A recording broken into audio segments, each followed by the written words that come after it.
everybody, welcome to Pick Dr. Osborne's Brain. Got a great show for you tonight.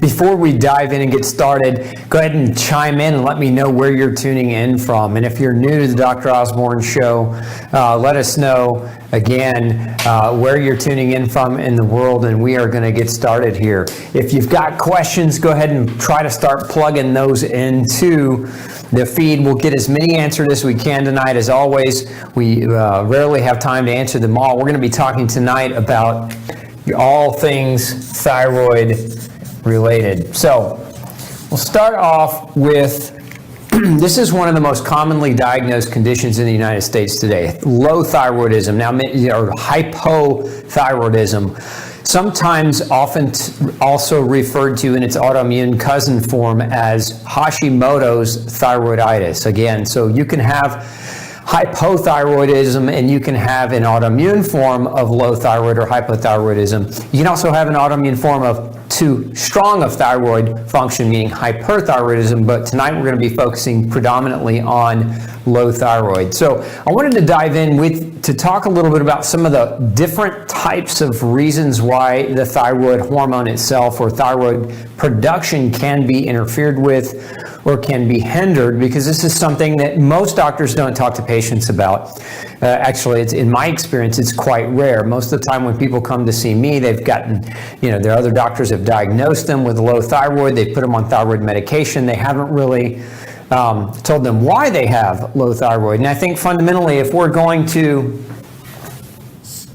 understand this, if you've got that hypothyroid connotation, then you should know why. You should at least know what are some of the reasons why. And if doctors would do their due diligence, a lot of times they would actually be able to measure for these whys that we're going to be talking about tonight. So we're going to be talking about, so stay with me, we're going to be talking about 4 triggers, 4 very little discussed triggers for why your thyroid might be under functioning. So again, if you're new to the Dr. Osborne show and you don't know much about our message about what functional medicine actually is, stay tuned. We're going to dive into that and kind of give you some great information about that. Now, before we get started any deeper, I'd like to poll you guys. How many of you have a diagnosis of hypothyroidism? So how many of you tuning in tonight have either been told by your doctor your thyroid's not working properly, you have hypothyroidism?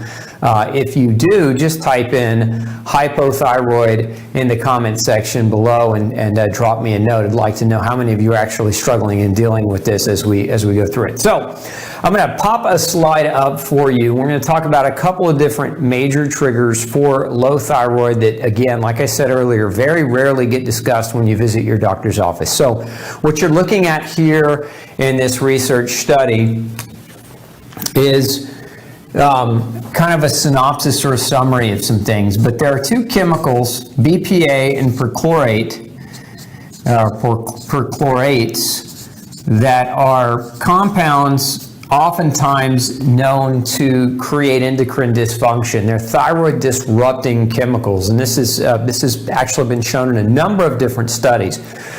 Now, if you're not familiar with Bpa, this is oftentimes found in plastics, right? It's one of the compounds in plastics that creates the plastic elasticity. So it's one of the ingredients in plastic that makes the plastic pliable. So the harder the plastic, the less Bpa. The greater degrees of plasticity, the greater degrees of Bpa. So like a lot of those water bottles that many people drink out of that contain Bpa. Now I know what you're thinking, maybe they've gone to Bpa-free water bottles that are still plastic. I want you to understand that bisphenol A is not the only thyroid disrupting chemical. We actually know that it's not just Bpa, it's bisphenol. As a rule of thumb, it's bisphenols that can do this. So it doesn't just have to be limited to BPA. So even if it's a BPA-free water bottle, if you're drinking out of plastics on a regular basis, know that that can circle back around and bite your thyroid and create disruption. There are a number of studies that have shown that BPA and bisphenol chemicals can actually disrupt the way iodine is taken up into your thyroid. Now, those of you that don't know, when your doctor measures your thyroid, a lot of times one of the things they're going to measure is T4, and understand that the 4 is iodine. And iodine has to be transported into your thyroid gland. And part of the way it's transported is through something called an NIS synporter or a transporter. And what happens with BPA is BPA makes it harder for that iodine to be taken into your thyroid gland. So again, you want to be aware that if you're drinking out of plastics, eating off of plastics, eating out of plastics, using plastic aggressively for your cooking products, etc., storing your food in plastics, not a good idea. You want to use glass, you want to use ceramic, you want to use something other than plastics to avoid getting exposure to these chemicals. Now, bisphenol chemicals can also be found very commonly in cosmetics, and so this is one of the reasons why we say who is most affected or impacted with a low thyroid.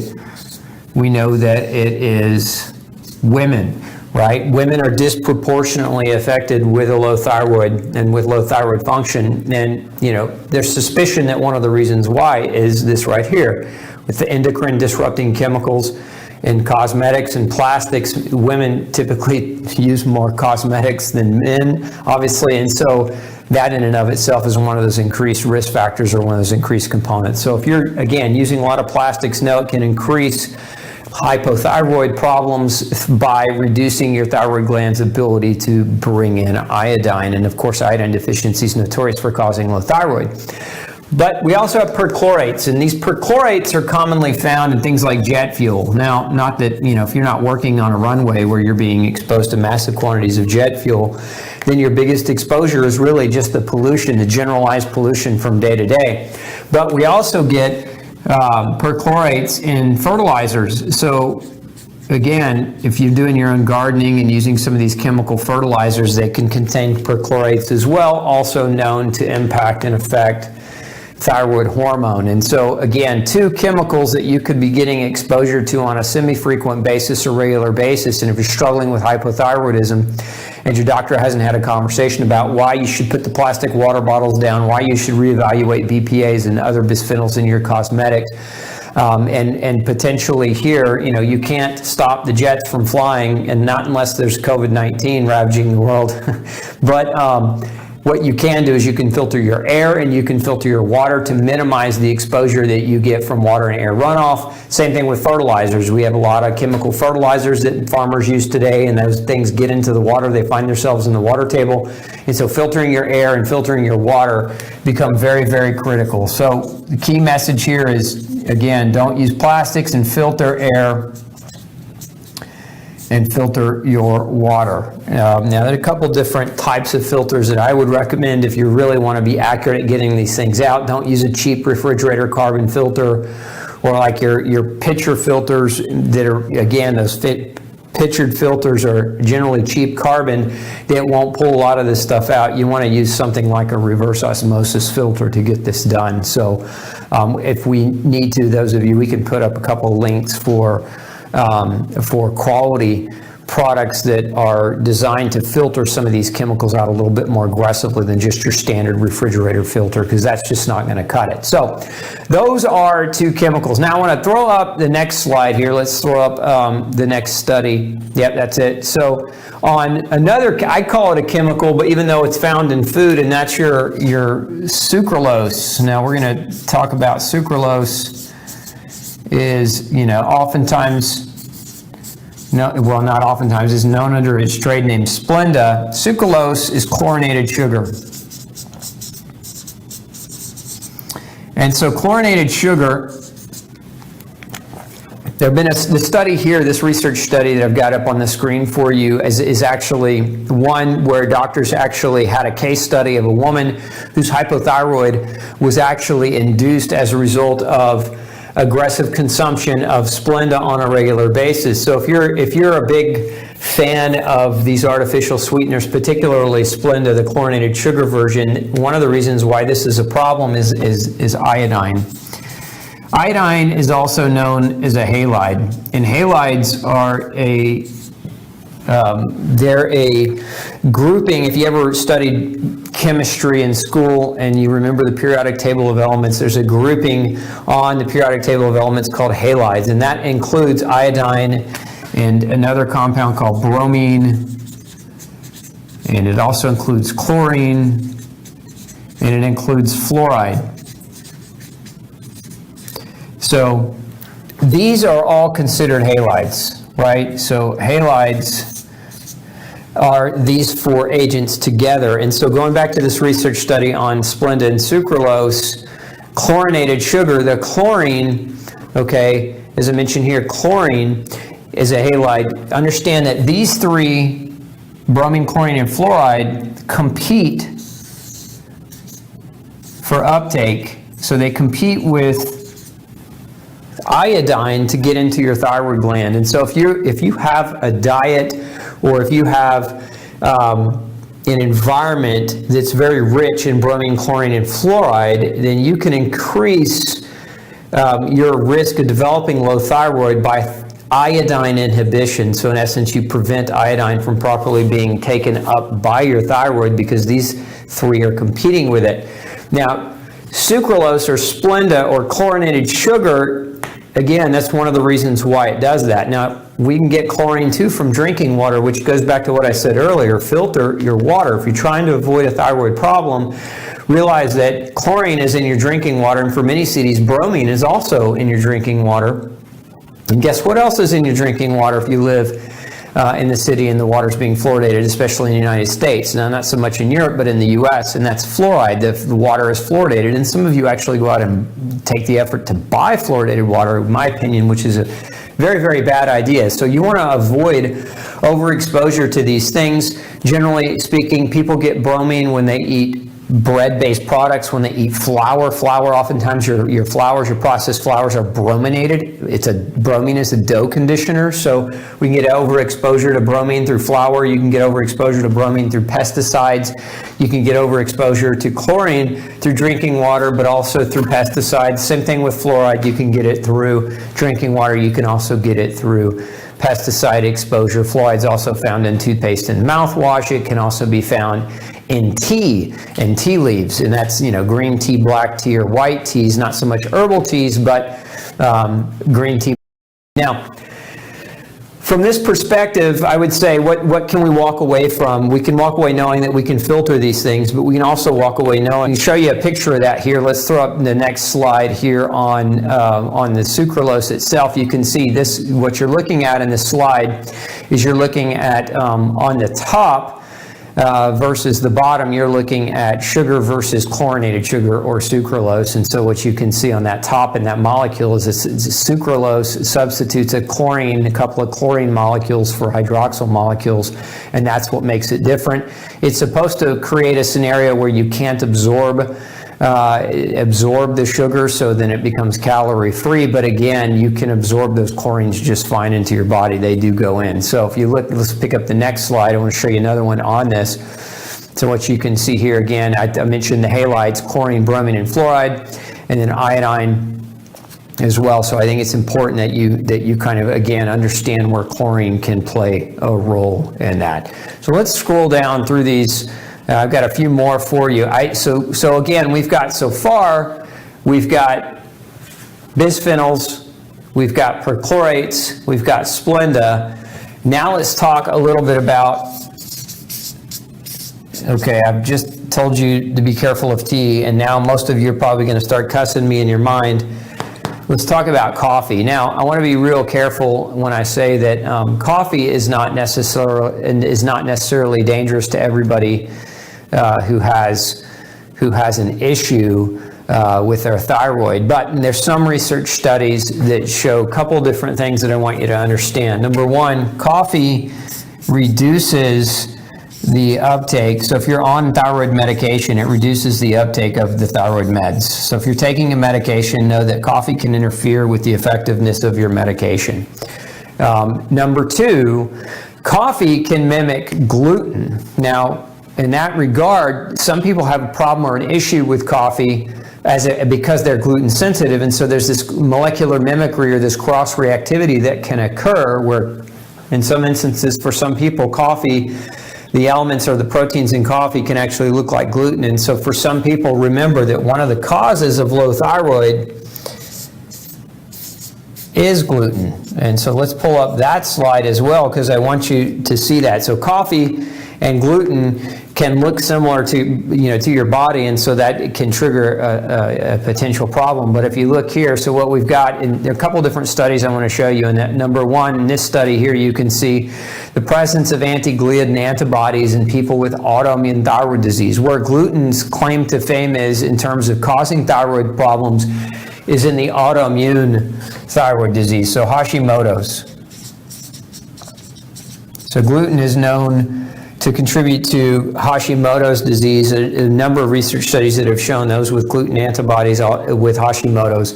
And then we got another research study here for you that says that gluten consumption can elevate inflammatory antibodies for up to 6 months, and that it doesn't take a whole lot of gluten consumption to do that. So if that's the first time you're ever hearing this, and I know you probably haven't been listening to me for very long, and maybe you haven't read No Grain, No Pain, but when I say no grain, no pain, I'm not just talking about physical pain in your joints or muscles. I'm talking about the pain of hormonal disease like thyroid, like a low thyroid, which causes fatigue and hair loss and weight gain and lethargy and depression, among other things. It can also cause muscle pain, and that's that hormonal pain, so to speak, where you have gluten-induced autoimmunity that can really, really wreak havoc overall in your body. So these are some of your predominant, we talked to a doctor and he says, hey, Mrs. Jones, you have low thyroid.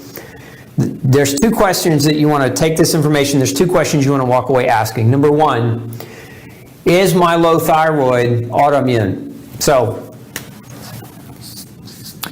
is it autoimmune? In essence, is it Hashimoto's? Okay. So ask that question. It's a very important delineation because there's two predominant kinds of low thyroid, and one of them is autoimmune, okay? And all of these things that we're looking at here, except for sucralose, everything here has been shown to contribute to autoimmune thyroid disease, whereas sucralose has been shown to contribute to nutritionally low thyroid because iodine is a nutrient. So again, it's important that you ask, is my thyroid condition autoimmune or nutritional? Now, I'll promise you this.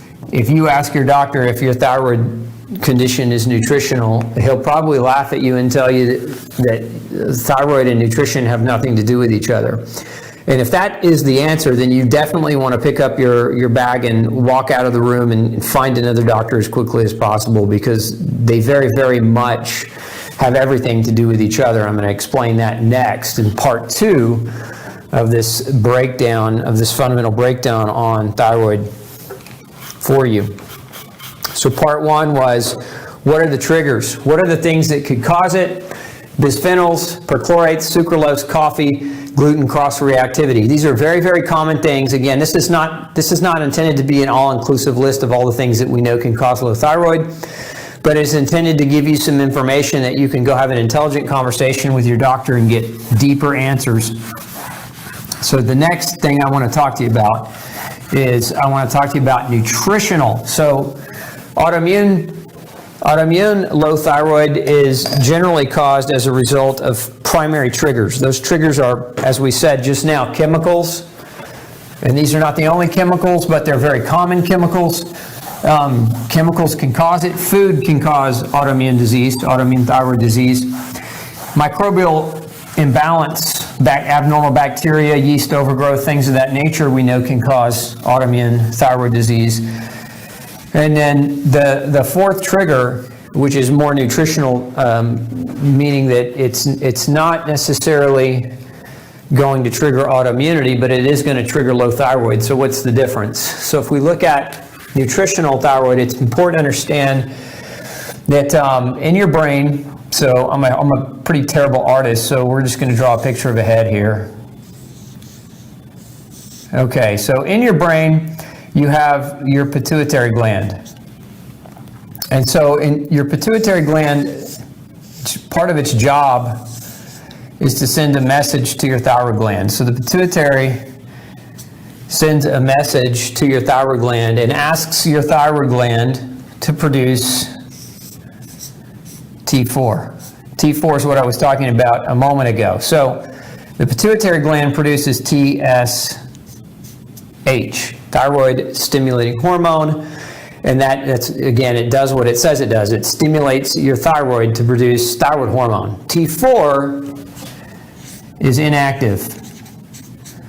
The best analogy I can give you with this is that T4 is like having a Ferrari in your driveway without the keys to start it. It's really fancy, really fast, but it doesn't go anywhere unless you activate it. So the T4 has to be activated. And so we activate that T4 inside of our body by converting it to T3. Although we can also make a substance called reverse T3. T3 is the active thyroid hormone. So this one is active. Reverse T3 is also inactive, doesn't work, doesn't do much for your metabolism. It has about 1/1000th of the activity as your active thyroid hormone. And once this happens, T3 is the active form that communicates to your cell. It communicates to the DNA inside of your cell. So it talks to your DNA through a receptor on the surface of your cell nucleus. And so kind of the way this works. So again, this is why it's not as simple as your doctors made it out to be. Most doctors will measure this TSH. Docs measure TSH, and this is a lot of times how the diagnosis is. If your TSH is high, okay, so if it's high, then they tell you you have low thyroid. If it's low, they tell you you have high thyroid. And again, TSH, the more of it you make, what that's saying is the more you make, the more you're trying to get your thyroid to stimulate the production of T4. That's why if it's measuring high, we say you have low thyroid hormone, okay? So it can get confusing, so I don't want you to get confused. But most doctors, this is all they'll measure. They'll measure TSH and they'll base the whole diagnosis on one element. Now, what I'm going to fill in is the gaps for you here, because I want you to be able to have an interactive, intelligent conversation if you've had this diagnosis, so that you can push through without walking out of that office confused and on medicine for the rest of your life when it might not be necessary. So the TSH, in order for your body to be able to produce TSH and regulate the production of TSH, that requires vitamin B12. Okay? That's why I said nutritional. Is it autoimmune or is it nutritional? This is a nutrient. This is a nutrient your body can't sustain normal function without. You require vitamin B12 to produce TSH. You also require magnesium. Okay, so we need these two very critical nutrients to properly be able to manage the production of TSH. Now, once that happens, that TSH travels to the thyroid gland and it asks the thyroid gland to produce T4. Well, what's T4 made out of? Remember I said earlier that the 4 is iodine. It represents how much iodine? Well, iodine's a nutrient. The T is also a nutrient. The T stands for tyrosine, which is an amino acid that you get from eating food. Predominantly tyrosine amino acids come in protein. So again, protein-based foods are going to contain higher quantities of tyrosine. You're going to need to get iodine. Iodine predominantly in our diets comes from seafood because there's not a whole lot left in the soil due to soil erosion and other factors. So tyrosine and iodine produce your T4. Now, you don't just have tyrosine and iodine and magically they connect. There are other vitamins that help that connection, and one of them is vitamin C.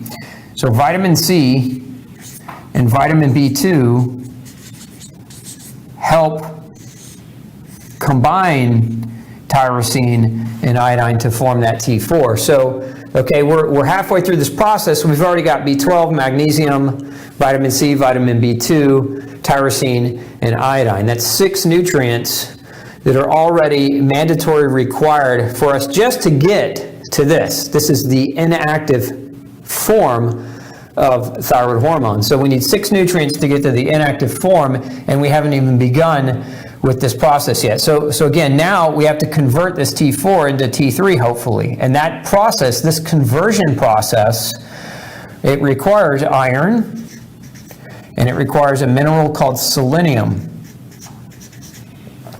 Okay? Selenium runs an enzyme system called a deiodinase enzyme. Deiodinase, if we kind of deconstruct that word, deiodinase means to take away an iodine. That's why it goes from T4 to T3, so that selenium helps in that process. So now we've added 2 new nutrients, iron and selenium, to get to T3. Now we have an active form of thyroid hormone, but it still has to communicate to your DNA. Okay, thyroid hormone has to communicate to your DNA. It doesn't just magically improve or speed up your metabolism. So to communicate to the DNA, that requires vitamin D, but it also requires vitamin A. So these 2 nutrients help to form an antenna on the surface of the nucleus of a cell that bind T3 so that T3 can talk to the DNA.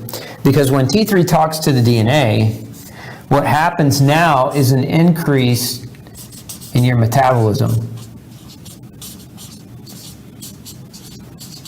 And that's why people that don't have enough thyroid have low or slow metabolisms. And they have a tendency, although this isn't always 100% true, some people actually are very thin when they get a diagnosis of low thyroid, but a lot of people can gain weight. So it can go either way. You can actually be very thin, but a lot of people will gain weight because they have a slower metabolism, or they will be very slow to heal. They won't grow hair very effectively. Their nails will become thin and brittle. The skin will become thinner and more dry. Their energy will be diminished. They'll have a lot of brain fog or brain fatigue or trouble recalling words. These are symptoms of the metabolism not being up to par or up to speed. And so again, this is what I mean by nutritional low thyroid. We've got B12, we've got magnesium, vitamin C, vitamin B2, tyrosine, iodine, iron, selenium, vitamin D, vitamin A, all necessary. We can add another one here, and that's omega-3 fatty acids, because to drive that metabolism after the fact of thyroid talking to the DNA requires omega-3 fatty acids. So if you don't eat a lot of cold water fish, and you're not really into, like if you're vegetarian and you don't eat a lot of meat, it can be very challenging to get adequate quantities of omega-3 fatty acids in the diet. And so again, these nutrients are all necessary to get to what we're trying to do, which is increase metabolism. And remember what metabolism is. A lot of people are very confused. Metabolism doesn't mean the speed at which you lose weight. It's not what metabolism is. Metabolism is the sum of 2 things. So metabolism equals catabolism plus anabolism. If these are new words for you, catabolism, these are chemical reactions that break things down. Break down, and I'll come back to that in just a minute, where anabolic or anabolism is chemical reactions that build. Remember that your body is in constant breaking down and building mode. So the sum of the quantity of how much you break down old tissue to replace it with new tissue, this is anabolic response and catabolic response. They kind of teeter-totter or seesaw back and forth. If you only had reactions that were building, you'd get cancer and you'd die. If you only had reactions that would break you down, your body would dwindle away to nothing. So there's a balance. When you have old skin cells, your skin's brand new about every 28 days. So what happens? How do we get rid of old skin cells? Well, we have catabolic reactions that break those old cells down, and then we have anabolic reactions that help to come in and build new skin cells. And that's why when we have a slower metabolism, we actually slow down the body's ability to heal. And it's not just skin. Remember, your red blood cells are brand new every 3 months, your white blood cells every 6 months, your gut's brand new every 2 to 7 days. So different tissues have different kind of rates of metabolic turnover. But if you have low thyroid, that rate of metabolic turnover suffers, and this doesn't work as effectively. And so we are delayed in our capacity to heal.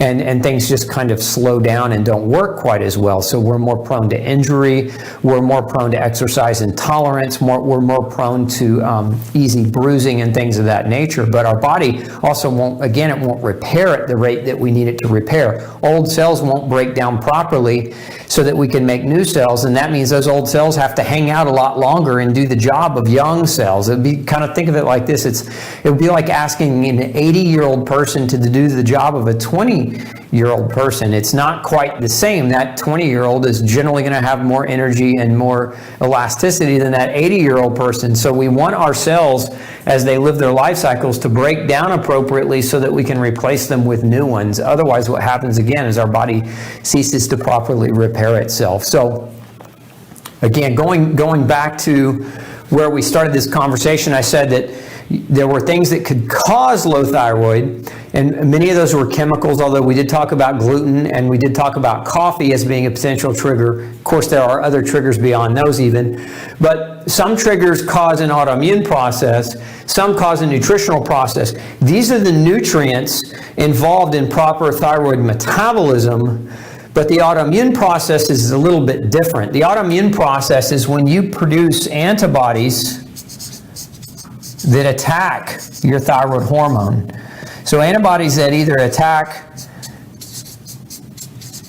your ability to produce thyroid hormones, so they attack up here in this area, or they actually attack the actual hormone itself. And in some research is showing that there are antibodies that can attack the receptors for the hormones. So you've got, antibodies that can attack your ability to make them, antibodies that can attack the actual hormone, and antibodies that attack the actual receptor binding sites for the hormone. This is autoimmune thyroid disease. And again, the primary triggers of autoimmune thyroid disease outside of those chemicals we discussed are food reactivity, and the biggest one, the most well-researched one as it relates to your thyroid, is gluten, which again is why I keep referring you back to No Grain, No Pain if you haven't read that. So that's the breakdown that I wanted to share with you. Now, if you think gluten might be a problem, maybe you're new to the show, maybe you've never gone on a gluten-free diet or don't even really know much about a gluten-free diet, underneath this video, and so depending on whether you're watching it live or whether you're watching it, when it replays, I'm going to put in the comments box below this video, I'm going to put a link to a quiz that you can take to help you to determine whether or not going gluten-free might be a smart move for you to make to help with your thyroid function. And so beyond that, we'll put a quiz up in the live, or a link to the quiz up in the live feed as well, so those of you who are watching live can access that quiz and take it and see whether or not there's the potential that a gluten-free diet might be helpful for your thyroid condition. But this is especially true. Remember, gluten can cause thyroid disease in two ways. It can cause the autoimmune piece, okay, but gluten can also damage your intestinal lining, and what happens when it damages your intestinal lining is it causes malnutrition. The number one deficiency for people with gluten sensitivity is iron deficiency, the nutritional hypothyroidism, and in my experience, I've seen people have both. They have hypothyroid caused by autoimmunity, but they also have nutritional hypothyroidism, and this is why the medicines don't help them very well, because you can take the medicine, you can take the artificial T4 like the levothyroxine, okay, and it's not going to help you if you can't convert levothyroxine, because you're selenium or iron deficient. If you can't convert it to T3 and then subsequently vitamin A, vitamin D, omega-3, then you may not feel better being on that medication. This is why some preparations of thyroid medication are actually T3 preparations. But even if you're taking T3, it still doesn't solve the vitamin D, the vitamin A, or the omega-3 fatty acid problem if you have those deficiencies. So again, in my experience, most people that have a thyroid issue don't just have an autoimmune issue with their thyroid, they also have a nutritional issue with their thyroid as well. So all that being said, I'm going to go ahead and open it up for any of your questions that you might have. Let's try to keep them to thyroid related topics if we can. Okay, so let's see here. Wow, lots of you chiming in that you do have thyroid issues. We got folks from all over the globe: Washington, Milwaukee, Boston, Vancouver, Canada, the UK. Let's see here. Let's dive into some questions.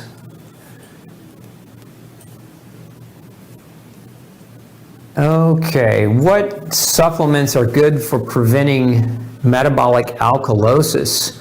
You don't really need supplements to prevent metabolic alkalosis. You just need the right food. If you're really trying to prevent, first of all, if you're saying metabolic alkalosis, that's not, or lower pH, it's actually not accurate. Metabolic alkalosis would be a higher pH. Metabolic acidosis would be a lower pH. So maybe reword your question, I can get it answered for you. Let's see here. Is autoimmune really just a food and environmental sensitivity? No, there's 4 triggers for autoimmune disease I mentioned earlier. So trigger number 1 is food. So in that regard, yeah, it's big time food. Trigger number 2 are chemical exposures. Trigger number 3 is microbial imbalance. And trigger number 4 is nutritional deficit. Now we can throw in a 5th trigger, which is stress that doesn't go away, or stress that's not mitigated or relegated properly, as a 5th trigger. But those 4 are the 4 primary, what we call primary chemical triggers for autoimmunity. And yes, it is that simple, unfortunately. Again, most doctors won't even entertain measuring those things. They'll just simply put you on medication for the rest of your life and tell you to accept it as your fate. And I would just say question and challenge that fate, because it doesn't make sense to accept something that doesn't get properly investigated. Love this. Got my TPO down. TPO is thyroid peroxidase. It's a type of thyroid antibody.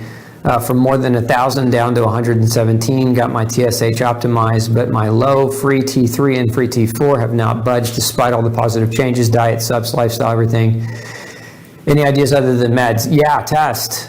If you haven't done the testing for these different things, you can take supplements, but again, if you're not objectifying whether or not these nutrient levels are low, you may never get to optimal T4 or T3 because the supplements you're using may not be high enough doses, may not be strong enough, may not be absorbing very well.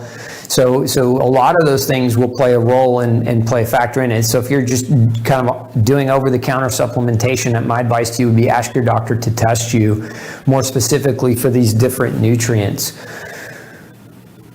Okay, Angeline, I have a thyroid nodule 5 centimeters on the left side. How to shrink it? Doctor wants to take my thyroid out while biopsy was benign, meaning non-cancerous. I am not ready for surgery. Please help. Look, Angeline, I can't give you medical advice on whether you should or shouldn't follow that doctor's advice, but I could say that sounds, in my opinion, like it's a pretty aggressive recommendation. If they're wanting to remove it and it's benign and you haven't tried this approach, again, I would get with that doctor and have them measure all of these different components. If you're not already on a gluten-free diet, if you haven't had a good food allergy panel measuring the different food sensitivities that you might have, like those are all things that I would suggest that you do right away. I mean, the first thing that you could do is pick up a copy of No Grain, No Pain and just follow the phase 1 and phase 2 diet and do that for 30 days. And if you're not already following a gluten-free diet, you might see some reduction in the size of that goiter. It wouldn't surprise me just in 30 days to see some improvements. Let's see.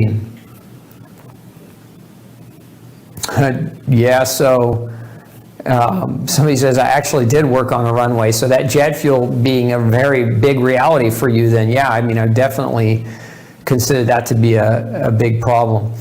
Let's see.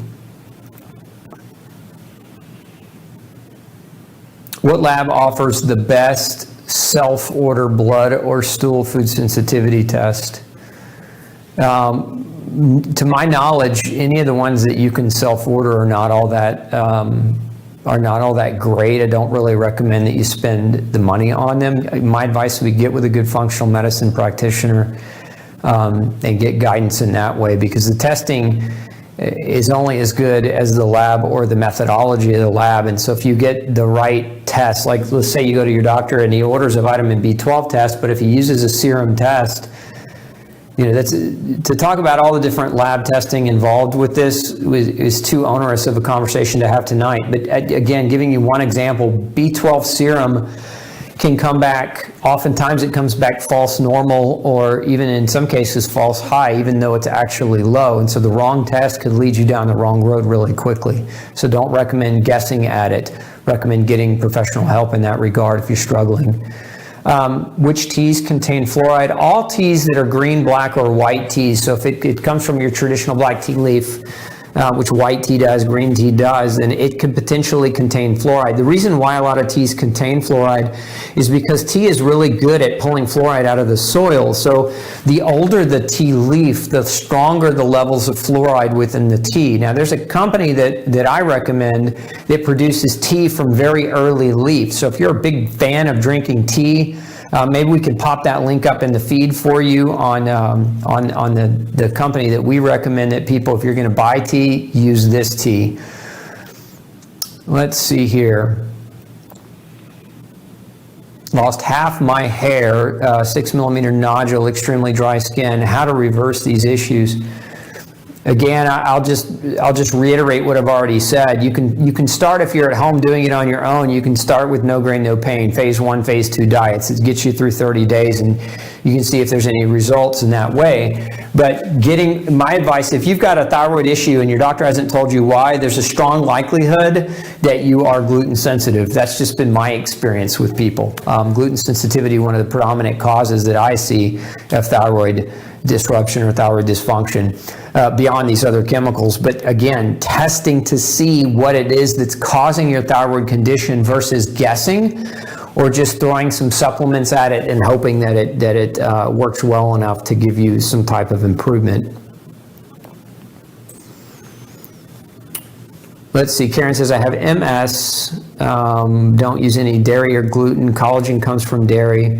Will that affect me like dairy, which gives me brain fog? It might. I would be cautious about, that's weird that you're taking a collagen that comes from dairy. I've not seen that on the market. Most collagens come from either beef, fish, or chicken in my analysis. So you might just recheck that. It's pretty easy to get collagen from other sources. I have a product called Ultra Collagen with no dairy that you might want to try if you can't find one without dairy.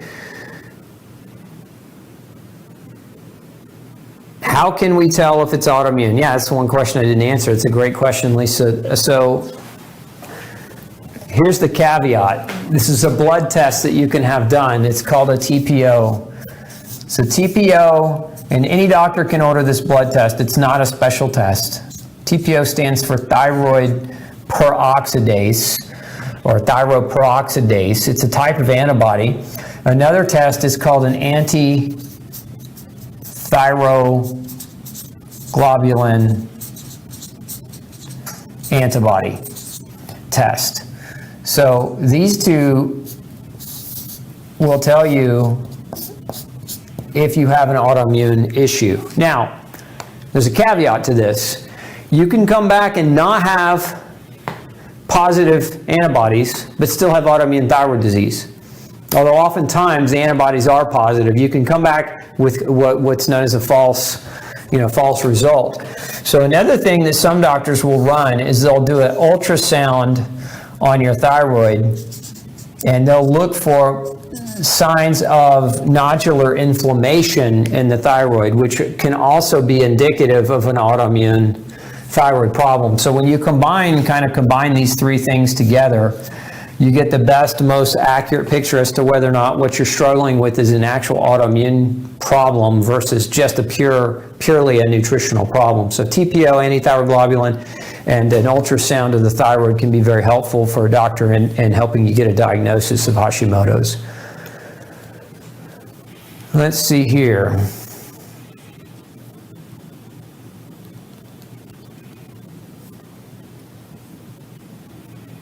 Iodine makes my Hashis flare up. Maybe a smaller dose is okay. So iodine is one of those, it can be tricky. So first and foremost, I don't recommend that people take higher doses of iodine, even though you need iodine to make the four, right? To make the 4 molecules of iodine go into forming your thyroid hormone. If you have high levels of antibodies, so again, if your TPO is greater than 100, so if it's 100 or higher, I don't recommend just blatantly taking iodine without knowing whether or not you need iodine. And with your thyroglobulin antibodies, if you're really 20 or greater, I don't recommend it there either. Now, that being said, one of the things you can do is you can actually test your iodine levels to see whether or not they're low. And the best way to assess iodine is something called a loading test, a pre and post load.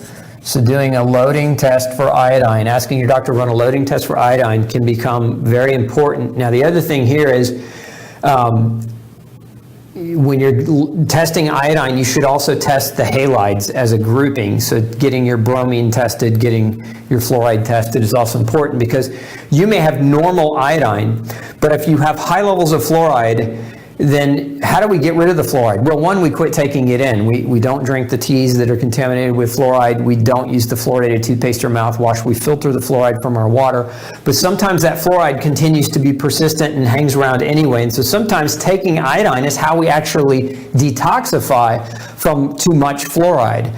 But if you're finding that, again, that taking iodine flares up your Hashimoto's, it's going to be one of those things where you want to control your diet to get these antibody levels down well enough before you make an attempt at using higher doses of iodine. That's a common thing that is, one of those clinically relevant things. I don't recommend higher doses of iodine unless you're being managed, unless you've got a good doctor managing that iodine, because there's too many nuances, and there can be some symptoms or situations that can occur that make you think you're allergic to iodine, or make you think that you're actually reacting to iodine, and it may not even actually be that. And so working with somebody who's experienced can become important if you're trying to really truly get this thing navigated. Okay, let's see here. How long does it take to bring down antibodies, to bring gluten antibody levels down? My gliadin antibodies, anti-gliadin antibodies, IgA level is over 320, and my gliadin globulin antibody IG, that's got to be a misquote there, an IgB, because you don't make IgB antibodies. You might mean IgG, is over 160. It doesn't take a year. In my experience, it takes, if you're really solid with your diet, you're going to see dramatic drops in gluten antibodies within 2 to 4 months. Now, it takes at least 2 months to get the gluten out of your system completely, but that doesn't mean we won't start seeing the antibody levels start to drop. So again, it can happen within a matter of months. It doesn't take a year. And so again, you can ask your doctor to remeasure them as you're going through the process of diet change.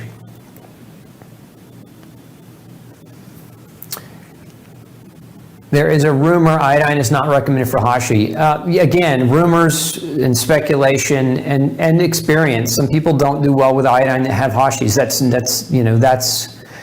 That's true sometimes. It's just not, we can't make a blanket statement and say everyone with Hashis should not take iodine, because iodine is an essential nutrient, and saying that without testing for whether or not your levels are adequate is, in my opinion, it's shortchanging you, and it could lead to greater degrees of problems. I've seen low levels of iodine perpetuate thyroid disease, not necessarily flare somebody up, but actually perpetuate the illness. Let's see here. I love this. Lori says, diagnosed, changed my life, changed my diet, no gluten, no dairy, no caffeine, no corn, no processed sugar. TSH went from 12 down to 3.5 without medication. Love it. Thanks for sharing, Lori. I read sardines are rich in vitamin D and omega-3. Yes, they are. Sardines are a great source of both of those. What's the danger? Angeline wants to know, what's the danger of having high selenium without supplementing or eating Brazil nuts? My blood selenium levels are always high. You might be being exposed to some type of chemical-based selenium, like a selenium sulfide. Oftentimes the anti-dandruff shampoos, if you've got an issue with your skin, you might be absorbing too much in that way, and that could be potentiating that. But I would look for chemical derivatives that also contain selenium that might be driving up your selenium levels too high, especially if you're not supplementing or just eating a massive quantity of something like chard. Red chard contains a lot of selenium, and Brazil nuts can contain a lot of selenium, and it doesn't take much to create an elevation. Jennifer wants to know, how can I increase iodine without flaring my Hashimoto's? Again, if you're trying to increase your iodine, one is to start on really, really, really low amounts and just kind of slowly work it your way in. But again, the best advice I could say would be get with your doc and have your levels measured and see whether or not that's actually something you need to do. Could I possibly be drinking too much tea? I take it for health. Ashwagandha, astragalus, lemon balm, and pau d'arco. You know, yeah, you can drink too much of anything, but that type of tea, if you're talking about ashwagandha, astragalus, lemon balm, that's not where you're going to get exposure to the fluoride. The tea that you're going to get exposure to fluoride with is going to be more, again, your green tea, your white tea, and your black teas. Let's see here. If you are low on iron, does the body prioritize it for the production of red blood cells first and other other iron-dependent processes suffer, or is it different for every person? In my experience, Kelly, it's different for different people. You know, I've seen cases where the body does prioritize for iron production, where we'll measure and we'll know their iron is low, but they are producing adequate quantities of hemoglobin. So again, a lot of doctors will diagnose iron deficiency by whether or not you make adequate hemoglobin and whether or not your hematocrit is low. But I've seen cases where a person's still iron deficient even though they have normal hemoglobin and hematocrit and normal mean corpuscular volume. So yeah, it can, but it doesn't always. Elizabeth wants to know, is the problem really gluten or could it be phytic acid? So phytic acid is a nutrient in plants that prevents mineral absorption. So in that regard, yeah, I mean, too much phytic acid can cause mineral problems. But it is gluten. So the question was, is it gluten or is it phytic acid? It is gluten. The studies are very, very clear on gluten-inducing autoimmune thyroid antibodies. So we know it's the gluten because phytic acid doesn't cause gluten antibodies to elevate concomitantly with thyroid antibodies. Phytic acid is more of a mineral binding agent that can prevent minerals from being properly absorbed. And of course, if we're talking about some of these minerals that I've discussed today, then could it contribute to nutritional hypothyroid? Sure it could, but not so much autoimmune.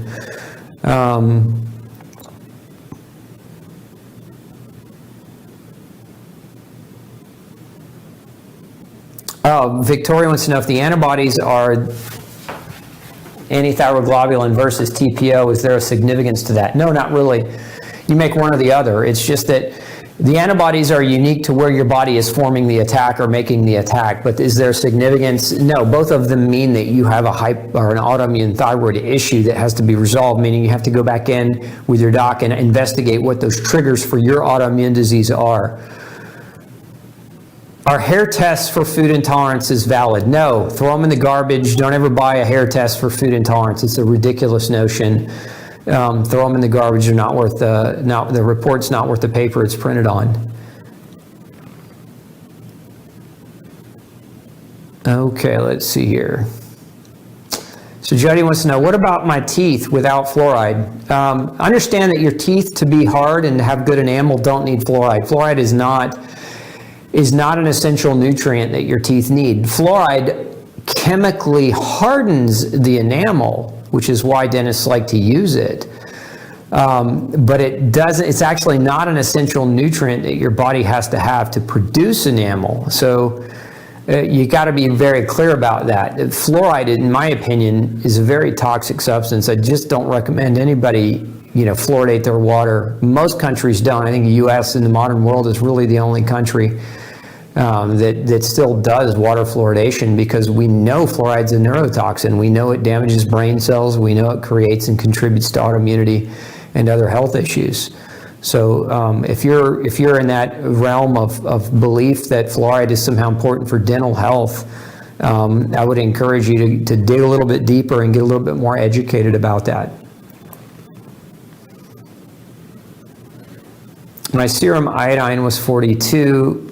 Again, I wouldn't recommend testing iodine or any nutrient for that matter just in pure serum, because when you use serum as a measure to determine deficiency, it can be very misleading based on your current diet. Serum is a reflection of your last meal for the most part. And remember, your nutritional status is not a reflection of your last meal. Your nutritional status is a reflection of your last 100 meals over time, compounded over time. So if you really want to get accurate, you need to have a functional assessment test done or an intracellular test done that gives you a longer window of your nutritional status, more than just the last 24 hours. I like that. Don says, I was 100% gluten-free, dairy-free, sugar-free, felt great. Then I lost my way and started eating what I wanted to. I have Hashimoto's, but now I have severe diverticulitis. Yeah, I mean, you got to, thanks for chiming in, and maybe this episode today, Don, will be the thing that kind of pushes you back in the right direction. Remember, the cardinal rule of nutrition is you can't get healthy eating food that's not healthy.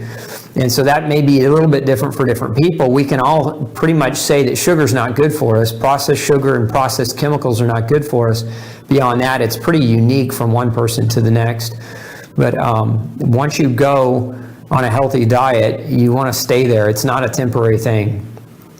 Melissa wants to know, do you have to heal your gut before taking iodine? No, you don't. Remember, the part of healing your gut is what you eat. See, a lot of doctors say heal the gut first, heal the gut first, heal the gut first. And that's fine. You want to heal the gut, but how do we heal the gut? It's part of it is what we put in our mouth. 60% of the nutrition that helps your gut heal comes directly from your food, not from the blood supply.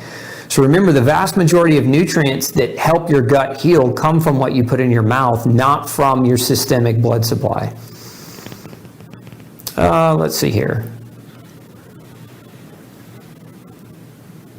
How can we deal with the side effects of levothyroxine, since it's not possible to function without it, but I can't bear the side effects either? Is there any natural replacement that does not need a prescription? Well, first, the biggest problem with levothyroxine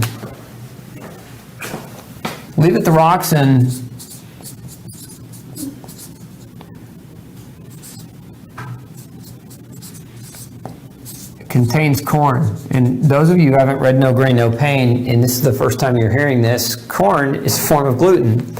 So if you're using levothyroxine, it's got corn, and it can perpetuate the problem. I've had a lot of people come to see me that were struggling in their thyroid, getting anywhere, getting ahead, breaking through their plateau, because they were getting persistent corn gluten exposure. And so when we referred them back to their docs and we said, look, ask your doctor to compound levothyroxine without the corn. So without the grain-based fillers, and that might be where you need to look at starting. If you are taking Levo and you don't, again, if you're taking the regular form, it's going to have that corn in it, and that might be a big part of the problem. There are certainly other things that you can make an attempt to do, but if you're going to do them, it needs to be under supervision. You can take things like tyrosine, you can take adrenal glandulars and thyroid glandulars that can be very helpful, and for some people it's enough to where they don't need levothyroxine, but again, it needs to be managed properly before you just make the attempt to do it. Now, let's see here. Do you have any supplementation to maintain a healthy thyroid? Yeah, all this stuff, right? All these things are critical and important. I'd say the number one supplement you can take in all of this, just to maintain not just a healthy thyroid, but just to maintain who you are as a healthy person, is a solid multivitamin. Very good, thorough, well-formulated multivitamin that will contain all of these things. It may not be that it contains all of these things in high enough amounts to overcome a deficiency, but enough to give you support on a day-to-day basis. I've got two formulations there, ultra nutrients and multi-nutrients. Both are powerhouses in terms of multivitamin, multi-mineral formulas that I would recommend anyone take just as a preventative for trying to maintain good health. Oh, great question. Cheryl wants to know, how does non-filtered water you bathe or shower with affect the thyroid? Should I filter this water as well? Yeah, you can do shower head filters. They make carbon KDF shower head filters. I certainly would recommend that you filter your shower. and your bathing water as well, or a whole house water filtration system with carbon and KDF granules to filter out a lot of the toxins, chemicals, chlorine, bromine, etc. from the water. Those are both great filters to put in place. Let's see here.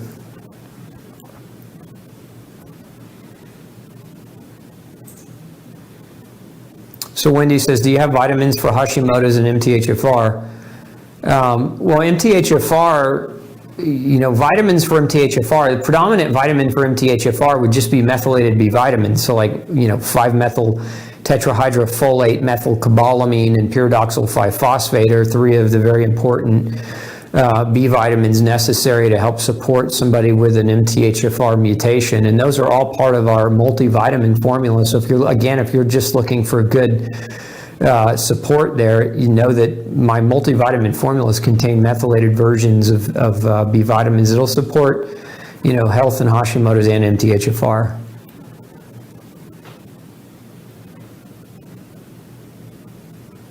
Yeah, so if your doctor recommended NP thyroid without properly testing you, you might get a second opinion. That doesn't sound right to me. A doctor shouldn't be prescribing thyroid medication if they're not actually ascertaining whether or not you need it. Wanda wants to know, is the TSH level really that relevant when diagnosing hypothyroidism? It is relevant, but it's a piece of the puzzle. Using only TSH to diagnose hypothyroidism is like taking 10 pieces of a 100-piece puzzle and putting them on the table and then trying to figure out what the puzzle is and how to put those pieces together. You can put those particular pieces together, but it might be harder to see the complete picture. So it's important. It's just not comprehensive. And again, when it comes to health, we have to be comprehensive. When it comes especially to diagnoses, where a doctor may be saying, hey, this is something you need to do for the rest of your life, you better get comprehensive, because otherwise you're going to be stuck on a medication that doesn't come without side effects. I see people all the time in my office. One of the side effects to too much thyroid medication is that you can have a heart attack. It can overwork your heart. So if you were told take thyroid medicine and you're not properly being monitored, measured, or tested, know that you can strain and stress your heart out. Thyroid hormone is a very, very powerful drug, and you don't want to take it lightly, and certainly I don't recommend anybody take it without having a thorough workup done. Okay.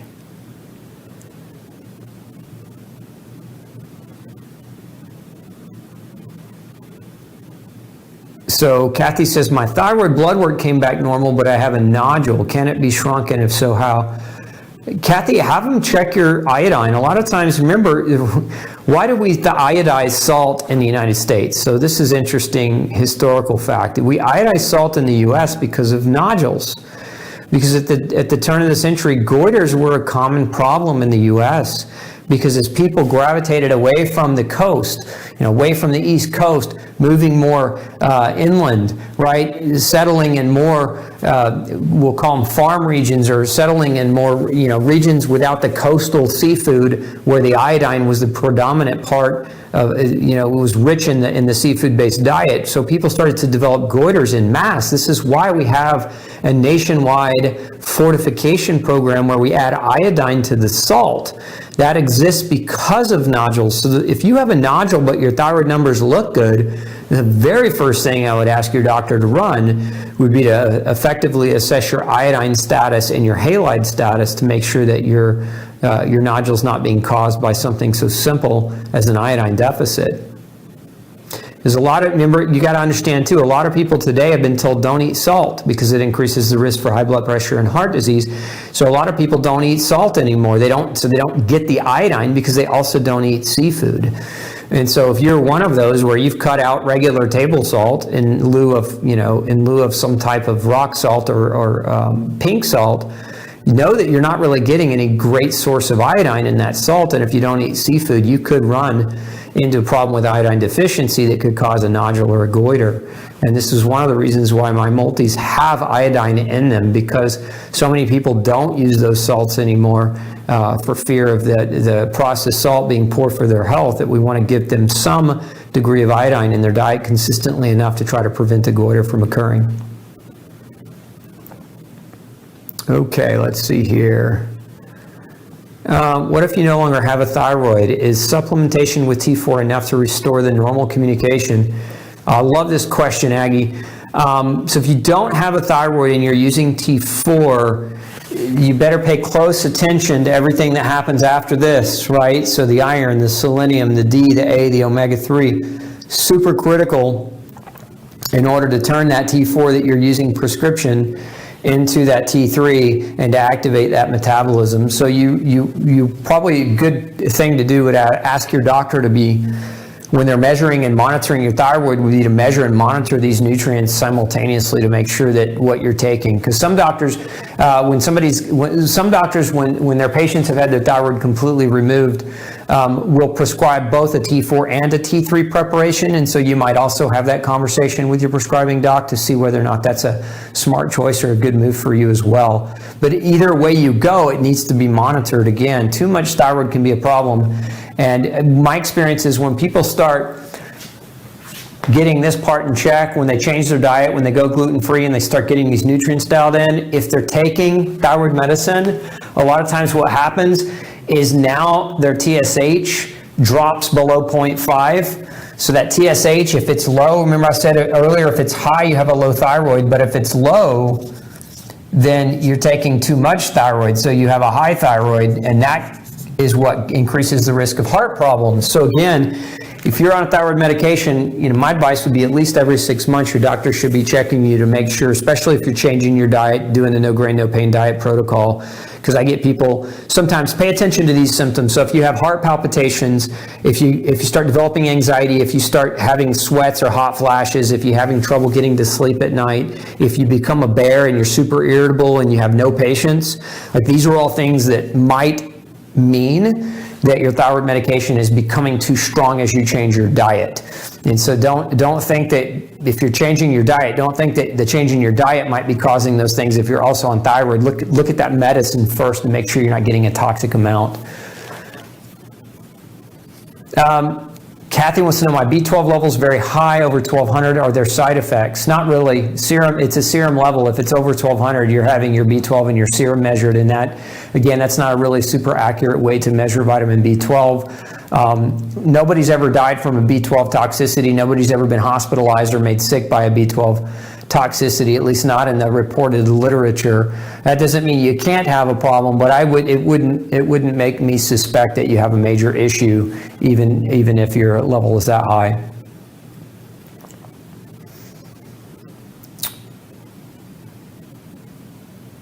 Let's see, Denise says, after radiation for hyperthyroid, are there special things that we can do?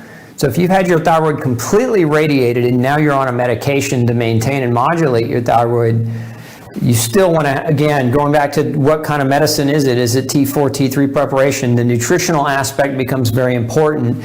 And remember, if you had to have your thyroid radiated because you had hyperthyroidism or Graves' disease, guess what else causes, so when we talked about gluten earlier, gluten can cause Graves' disease. Gluten can also cause Hashimoto's. It's kind of the flip side of the coin. So you can have autoimmune hyperthyroid for the same reason you can have autoimmune hypothyroid, and it's important to know that because many people, again, it's not a conversation a lot of doctors have. I can't tell you how many people I've seen that had that hyperthyroid diagnosis and they were taking very powerful medications to suppress their thyroids and not doing so well until we actually started to change their diet. That diet change is one of the most important, one of the most critical things that you can do above anything else, including supplementation. Diet comes first. Diet is more critical than anything else.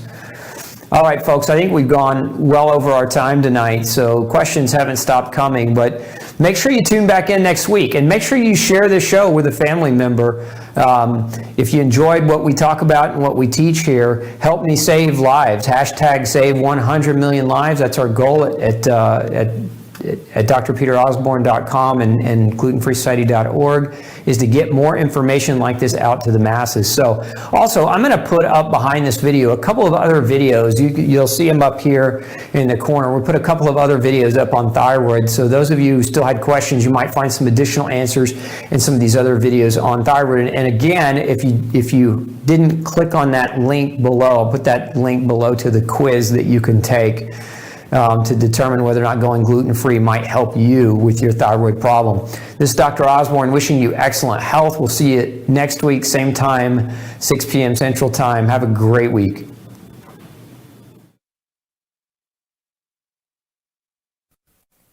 Hey, don't forget to tune in next week, same time, 6 p.m. Central Standard Time for another Pick Dr. Osborne's Brain show. Bring all your toughest health questions to me. I look forward to answering them. And before you leave today, make sure you hit subscribe. And once you do, click that bell. That bell is going to allow us to remind you right before we go live. But it's also going to allow us to remind you when we come out with other video content all week long. We've got lots of episodes coming your way all week long, and I don't want you to miss anything. So again, subscribe, hit that bell so that you can get notified when we have that new information put up for you. Thanks so much, and I'm wishing you excellent health. Have a great week. We'll see you next Monday night.